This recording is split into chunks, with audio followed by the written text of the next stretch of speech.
এখন এই অঙ্কটা দেখো।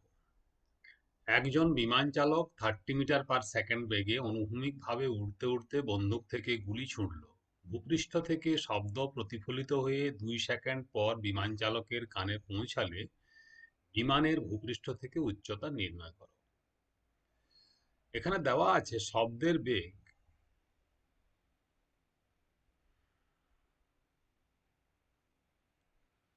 330 মিটার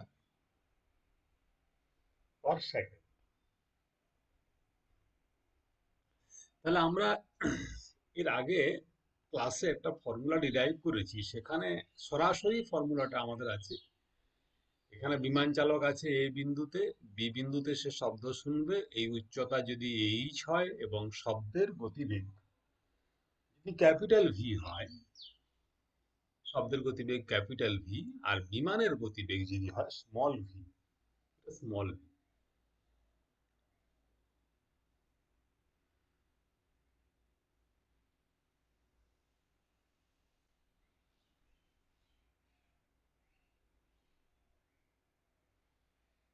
বিমানের গতিবেগ স্মল ভি যদি হয়, তাহলে ফর্মুলাটা হচ্ছে উচ্চতা সমান H is equal to T by 2 into root over capital V square minus small V square. তাহলে ফর্মুলা পুট করলেই অঙ্ক 2 সেকেন্ড পরে শুনেছে, তার মানে 2/2 into root over 330 square minus 30 square. 2 কেটে যায়, under root A square minus B square, সরাসরি করতে পারো, ক্যালকুলেটর ইউজ করতে পারো, কোনোটাই অসুবিধা নেই। তোরটা হবে 330 plus 30 into 330 minus 30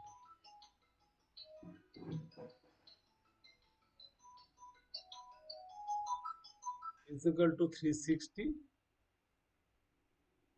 into 300, that is equal to 328.6.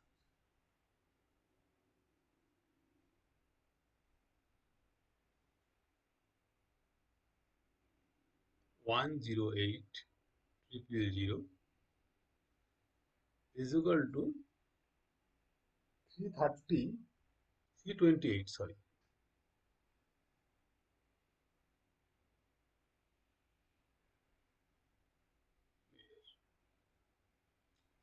তাহলে বিমানের উচ্চতা হচ্ছে 328.6 মিটার।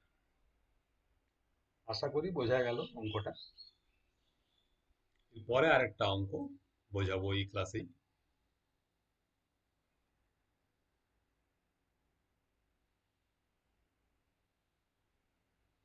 অঙ্কটা হচ্ছে এরকম। বিউটিফুল শব্দটি প্রতিধ্বনি শুনতে গেলে শ্রোতা ও প্রতিফলকের মধ্যে ন্যূনতম দূরত্ব কত?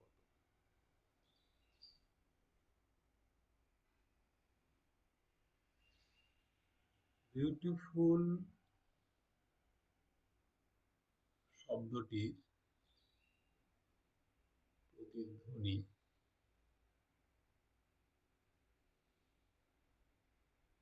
শুনতে হলে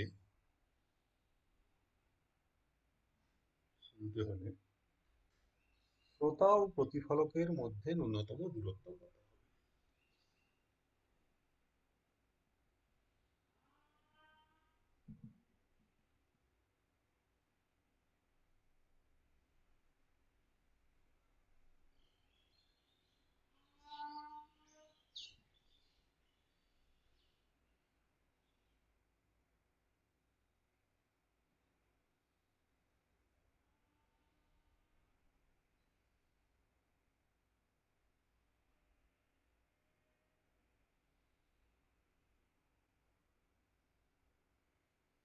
শব্দের গতিবেগ বাতাসে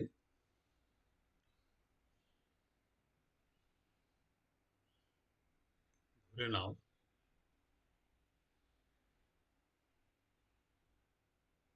বাতাসে শব্দের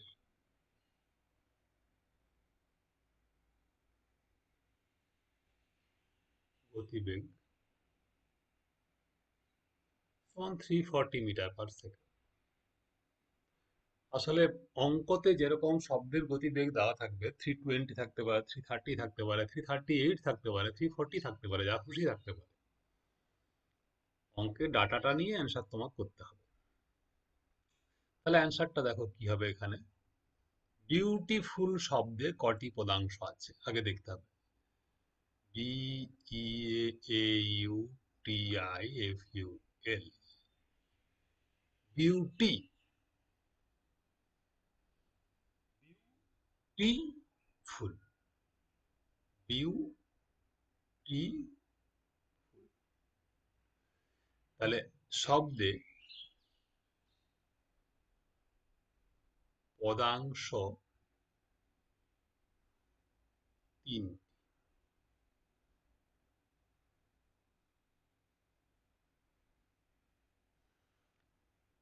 এরকম শব্দ দেওয়া থাকবে, শব্দ পদাংশ দেওয়া থাকবে। অনেক সময় অঙ্কটা করার জন্য তোমাদের শব্দ পদাংশগুলো ভেঙে দেওয়া থাকে।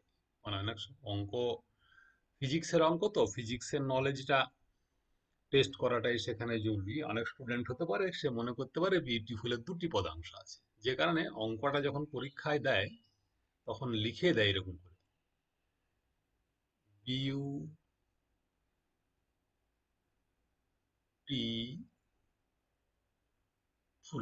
এভাবে লিখে দেয়। এই লেখাটার পরিবর্তে এরকম লেখা থাকে। যাই হোক, অঙ্ক করতে তোমাদের অসুবিধার কিছু নেই, তোমরা এর আগে করেছো। যে বোধগম্য এবং এক পদাংশ যুক্ত শব্দের প্রতিধ্বনি শোনার জন্য যেটা সময় লাগে সেটা হচ্ছে 1/5 সেকেন্ড, এবং সেক্ষেত্রে তোমরা দূরত্ব নির্ণয় করেছো এর আগে। থিওরি ক্লাস যেটা করানো হয়েছিল সেই থিওরি ক্লাসে বোঝানো হয়েছিল, তো সেটা অসুবিধার কিছু নেই। একমাত্রিক শব্দ শোনার জন্য দূরত্ব হচ্ছে 34 মিটার। একমাত্রিক, বোধগম্য অথচ একমাত্রিক শব্দ শোনার জন্য ন্যূনতম দূরত্ব হচ্ছে 34 মিটার। জেনে রাখো। বোধগম্য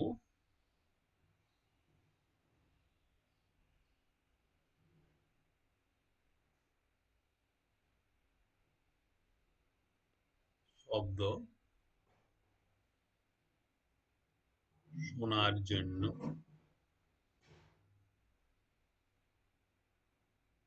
ন্যূনতম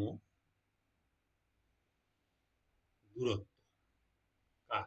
দূরত্বটা কার? না প্রতিফলকের দূরত্ব। প্রতিফলক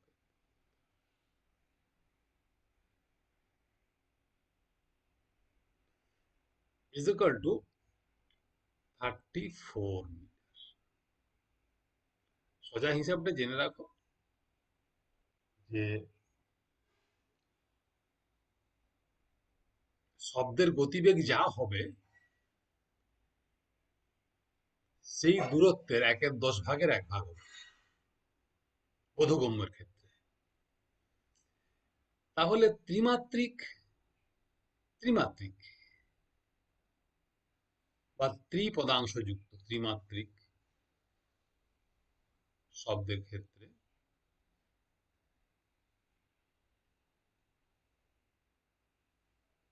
ন্যূনতম দূরত্ব হবে 3 × 34,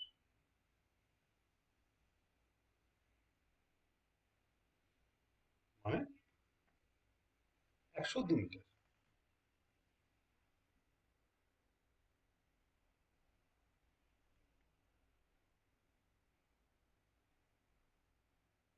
এটা অ্যানালিটিক্যাল ওয়েতেও করতে পারো, থিওরিটা অ্যাপ্লাই করে পরে অঙ্কটা করা। সেক্ষেত্রে করতে হবে 1/5 অংশের ব্যাপারটা আনতে হবে, যে বোধগম্য শব্দ শোনার জন্য শ্রোতা এবং প্রতিফলকের মধ্যে ন্যূনতম দূরত্ব, যেটা বুঝিয়েছিলাম 1/5 সেকেন্ড। 1/5 সেকেন্ডের শব্দ যায় 340 × 1/5, তাহলে যেতে এবং আসতে সেই দূরত্বটা সেটা 68 মিটার হবে, 68কে 2 দিয়ে ভাগ করলে 34 মিটার পাওয়া যাবে।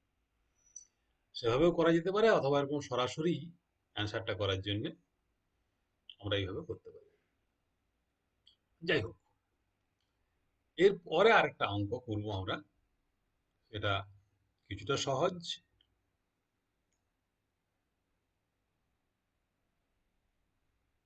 পাতা নিলাম, অঙ্কটা এইরকম।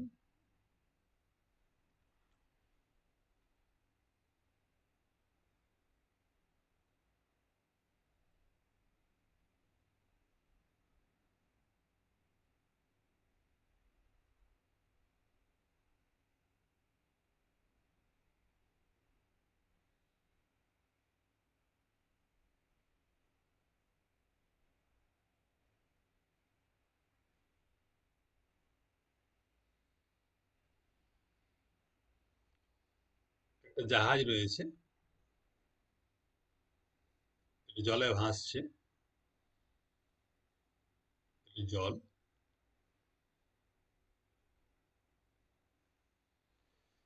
এটা জলের তলদেশ, মানে সমুদ্রের তলদেশ, এবি রেখাটা। তো অঙ্ক অনুযায়ী উত্তরটা হবে, যদি বলে এই জায়গায় শব্দ করেছে, এই জায়গাতে প্রতিফলিত হবে, এখানে গিয়ে শব্দ পৌঁছাবে, তখন এই দূরত্ব নির্ণয় করার জন্য যে ফর্মুলা তোমরা শিখেছো, সেটা লম্ব স্কয়ার প্লাস ভূমি স্কয়ার সমদ্বিভুজ স্কয়ার, এই অ্যাপ্লাই করে অঙ্কটা করা হয়। আর সহজ কিছু অঙ্ক আছে যেখানে দেওয়া হয় এরকম, এটা জাহাজ, এখানে শব্দ করছে এই জায়গাতে, শব্দ সরাসরি নিচে যাবে এবং সেখান থেকে প্রতিফলিত হয়ে শব্দ এখানে এসে পৌঁছবে। তখন এত কমপ্লিকেশন দরকার নেই, তখন পিথাগোরাসের উপপাদ্য প্রয়োগ করা দরকার নেই, তখন সরাসরি যাওয়া এবং আসার যে দূরত্ব, এই দূরত্বটা হিসেব করলেই চলবে। তো যে অঙ্কটা করাচ্ছি সেটা কিছুটা সহজ। অঙ্কটা এরকম,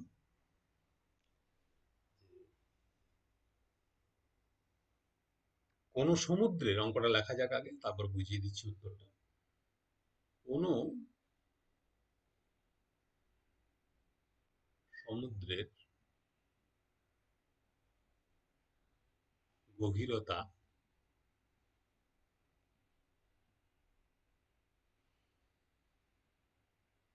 মাপার জন্য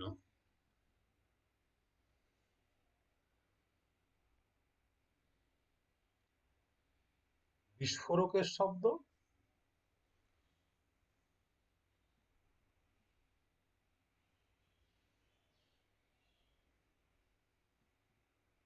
শব্দ ও প্রতিধ্বনির শব্দ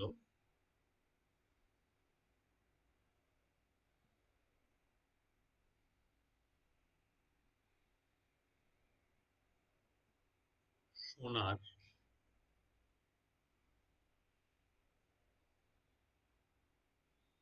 সময়ের ব্যবধান, সময়ের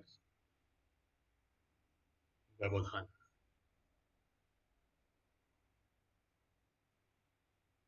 10 সেকেন্ড।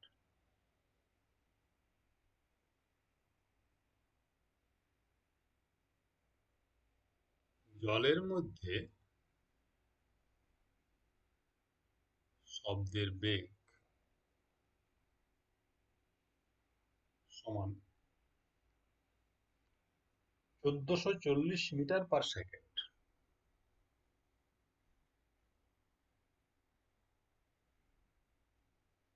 হলে সমুদ্রের গভীরতা কত?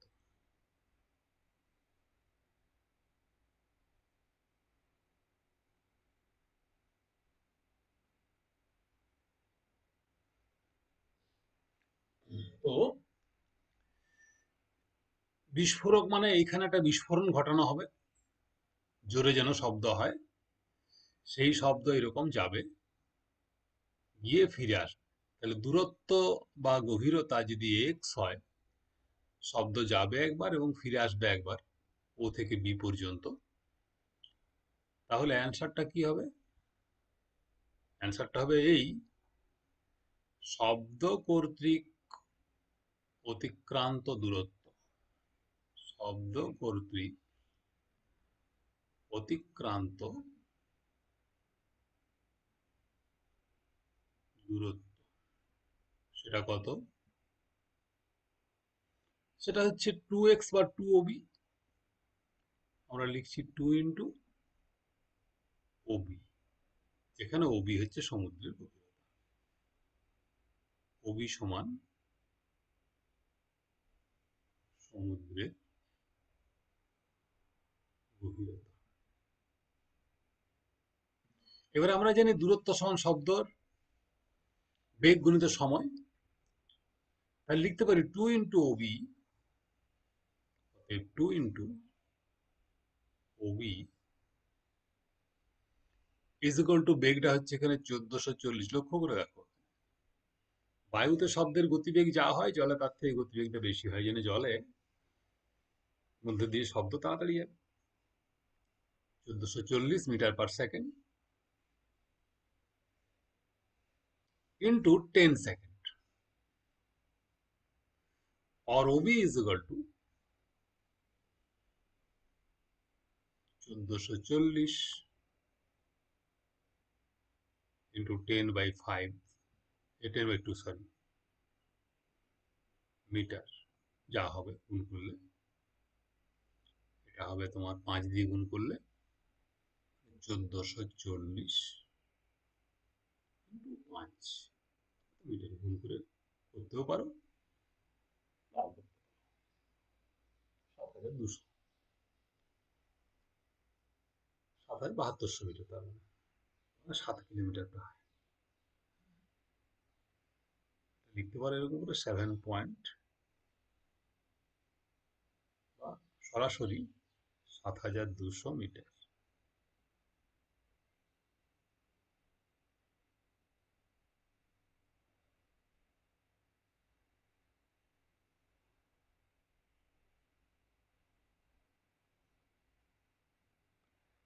এখন এই ধরনের অঙ্ক থাকে,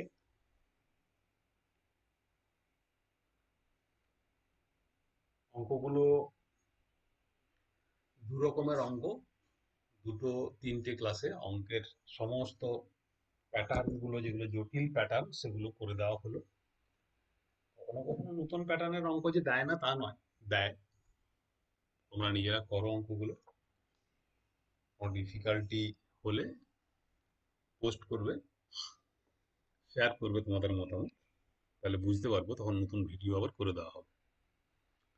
কিছু কিছু ক্ষেত্রে অঙ্ক এরকম থাকে, যেমন ধরা যাক একটা ট্রলার আছে, তো ট্রলার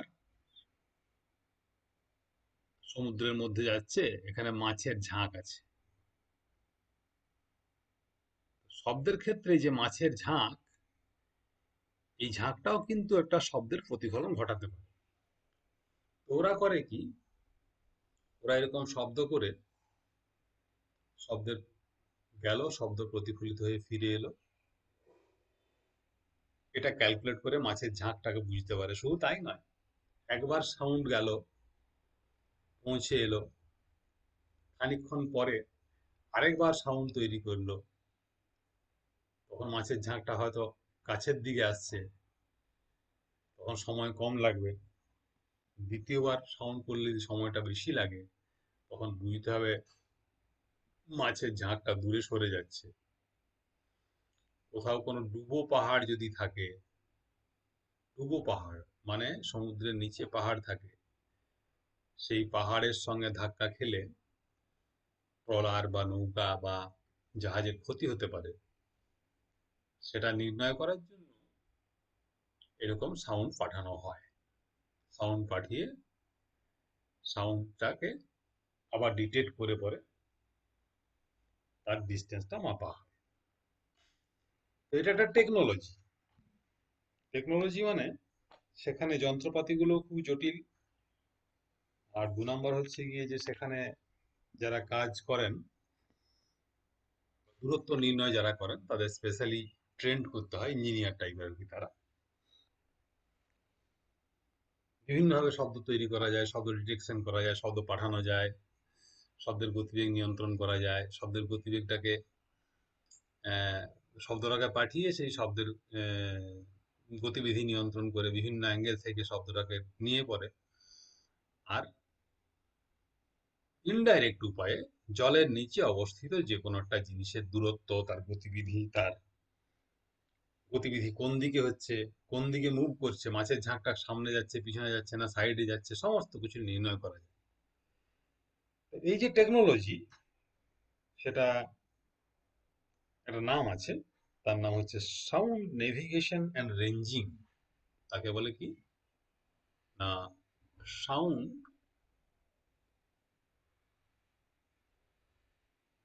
নেভিগেশন,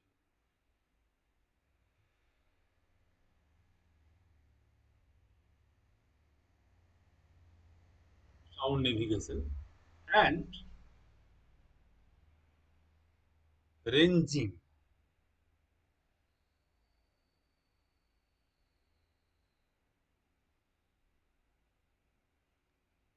এর আবার একটা সুন্দর নাম আছে, সেটা কি না, এই যে এস, এন, আর, এগুলো নিয়ে পরে এইরকম নাম দিয়েছে।